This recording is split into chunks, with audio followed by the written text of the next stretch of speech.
Hello, this is Pamela Springer, and thank you for joining me again today for Faces of Diversity Multi-Ethnic Skins 101.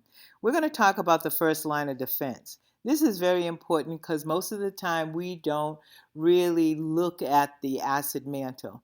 And this should be repaired before moving on to the skin condition, like let's say hyperpigmentation. So we have to look at the skin type first. And if the skin type is oily or diffuse redness, or if it's a dry skin, then the acid mantle needs to be repaired first. So to begin with, you might say, why is the acid mantle important to know? Well, it contributes to the integrity of the skin, and if it's intact, you're going to have a strong innate antimicrobial activity.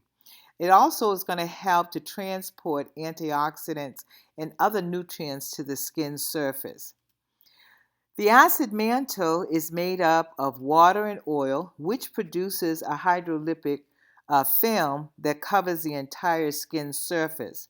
The secretions are from the sudiferous and the sebaceous gland, with the epidermic lipids and natural moisturizing factors included.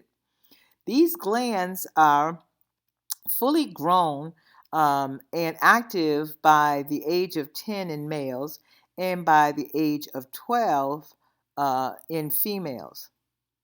They are stimulated by the androgens, which is testosterone in males, and the adrenal glands in women.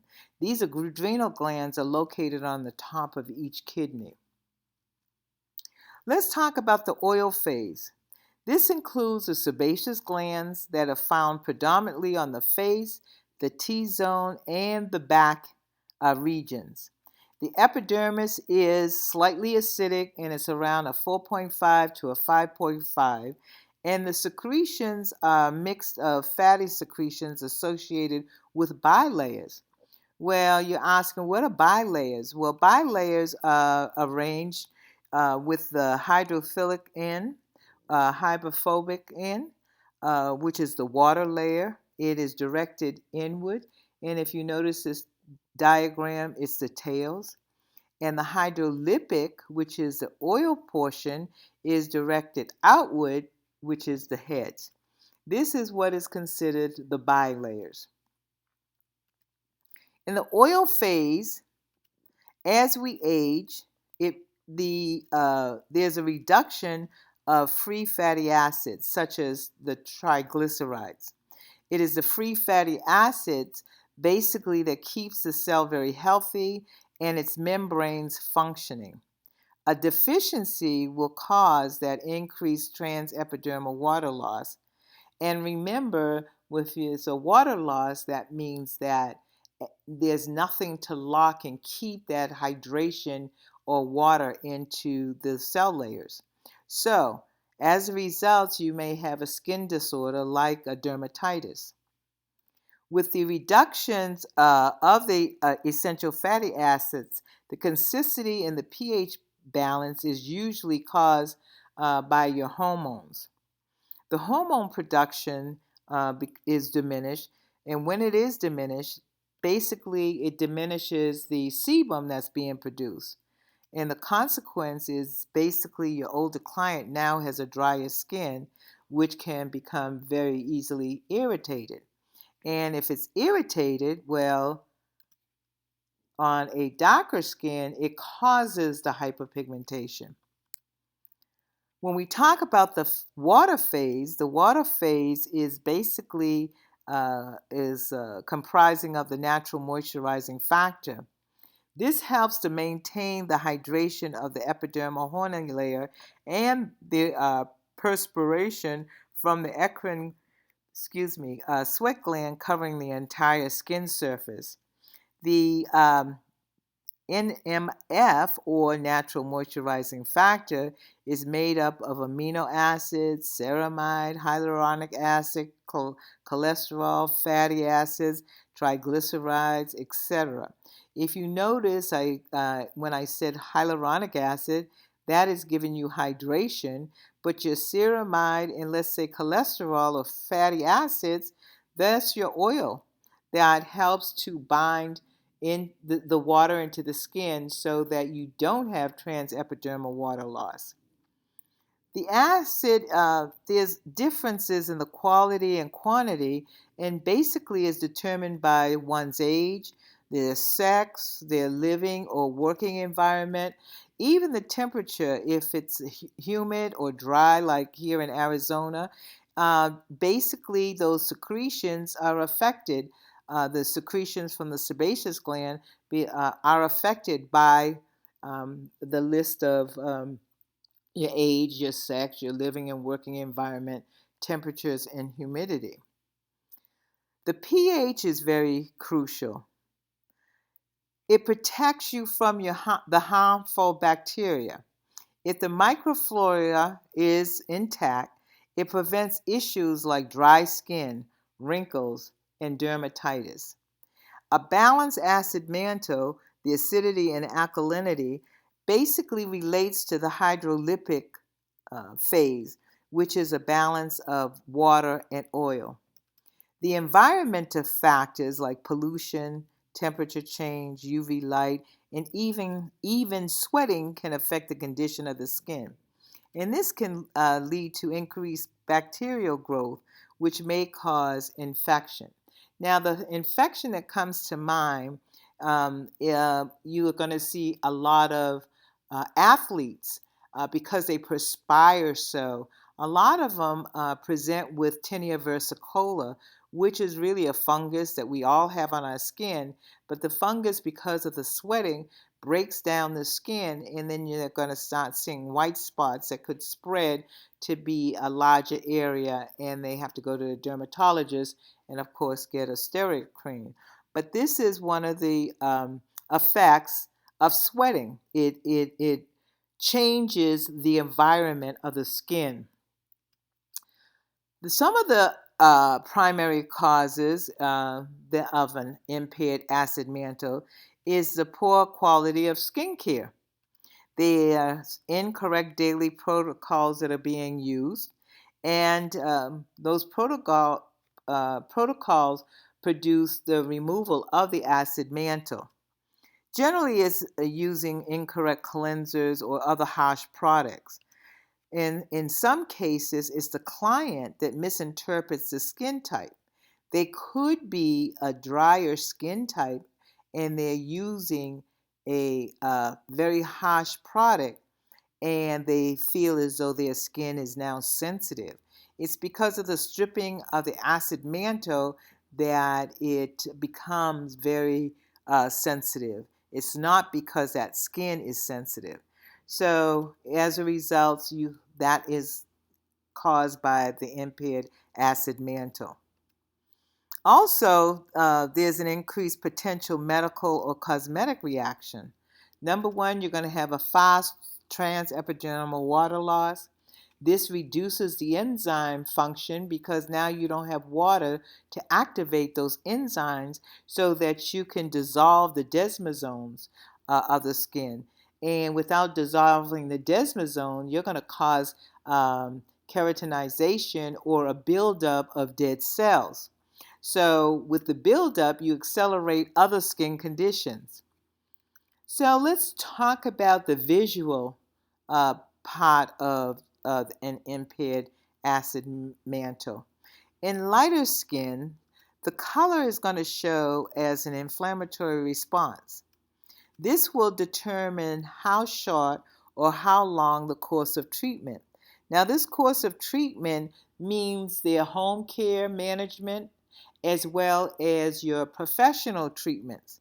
And the professional treatments might be from 2 weeks to 12 weeks, depending on the factors like are they on a fat-free diet? If they're on a fat-free diet, now the skin is going to have these plugs, these milia, and the skin is going to be at a state that is going to take more weeks to get that acid mantle in repair. On darker skins, and when I say darker skins, I mean of all ethnicities, whether you're Asian, Native American, Mediterranean, or even Middle Eastern. If it's a darker tone to the skin, the color will have a grayish appearance, which many of us call ashy skin, or saying the skin is ashened. Here's a visual of a lighter skin. That lighter skin has a buildup of dead cells, microcomedones. It feels very rough. The texture is rough. It's dry, and the scale is scaly, and especially around the nasolabial fold, you'll see a lot of scales. Well, we know that's an impaired acid mantle, and it lacks the free water that would dissolve the desmosomes to reduce the dead layers of the skin. So you'll see diffuse redness and solar keratosis of that skin. When we look at a darker skin, you're going to see excessive keratinization. Well, this automatically lets you know that there's transepidermal water loss. There's again poor dissolution of the desmosome, especially in the granular layer, and again caused by the lack of free water. Poor desquamation, so again, lack of free water. It's not breaking down, the enzymes can't break down those desmosomes to actually slough off those dead layers of skin. So when you're doing a skin analysis, you want to start with the intrinsic factors. You begin with their genetic heritage. It not only determines the skin color, but it will determine the risk factors and the contraindications. Each cell has a genetic blueprint stored in the DNA of the nucleus. Now, when it comes to mixed heritages, they have a lot of hidden dangers, and sometimes there's a pigmented lesion, but it's misclassified because you may have thought that this was a Fitzpatrick 2 when it's really a Fitzpatrick 4 who was racially blended. And so understanding the background or the ancestral background of your client is very important so that you will be able to actually know the different lesions that are more common in certain races than others. I'm going to try and see. I'm challenged when it comes to technology, but I'm going to see if I can upload the file on the Lancet ethnicity scale so that you can have, and when you see your clients, you'll be able to kind of be able to detect if they're racially blended or not. When we look at the extrinsic factors, you have to take in consideration their lifestyle, the environment they live in. Like I said, I'm in Arizona, so this is a dry climate. But someone in Florida, there's more humidity, especially in the summer, so you take that in consideration. But in the winter months, you're going to still have the harsh winters, let's say in New York or back east. You have to take the environment in consideration, and the skincare treatments will be totally different than whatever those treatments were for your client in the summer. You also have to look at the medical and the cosmetic history, and you need to determine the cause and effect, and this will help you determine the appropriate solution for that client. Now, I have put together a product package for lipid dry skin, and that includes the Gentle Cleanser, 16 ounces, pre-exfoliating pad, and I only use enzymes with skins in trying to repair the acid mantle. For a dry lipid skin, the activator would be a Vitagel Moisture, the Vitagel Moisture. Then I would use the aloe toner, the moisture infusion mask, which will help to seal in any hydration that's been put into the skin, and of course the treatment cream. And because the winter is coming, you need more moisture because your clients are in buildings maybe that have heaters. I would add a teaspoon or two of the Vitagel Moisture Activator in the treatment cream, or I would actually take a mask brush and paint the face with the moisture activator, wait a few minutes, and then put the treatment cream on top. For the home care, I would suggest a gentle facial cleanser, which is 4 ounces, the aloe leaf mist, and the brightening C plus serum, and lock it in with the dry skin relief, which is squalene and vitamin E. It's wonderful, especially like I said, this winter months are coming, and the harsh winter usually affect the acid mantle. Because you're in the forum, and only you in the forum will get a 20% discount on these lipid dry products, both the professional and the home care. Just put in the code acid mantle, all caps, and the website is www.globalskin-solutions.com. For any upcoming classes or event, join our mailing list. And if you haven't already, would you like us on Facebook.com/Global Skin Solutions? And my resource material for this particular um, presentation is the Advanced Skin Analysis by Florence Barrett Hill. It's excellent. Her class is excellent. I would promote it and encourage you to take her class. A lot of times she is at the aesthetic trade shows, and sometimes she just advertises. And I will make sure the next class that she gives to send that information to you, because this is a more intense and more in-depth skin analysis than what I personally encountered when I went to aesthetic school. Because, like I said, when you see a client, you need to repair the acid mantle first if it's impaired, and then we look at the skin condition. So, this is the end of the presentation, but next Monday we will talk about skin conditions like hyperpigmentation, finding out the primary or secondary cause of the hyperpigmentation, and how to work with darker skins and the different skin types that you may encounter, but the condition being the hyperpigmentation.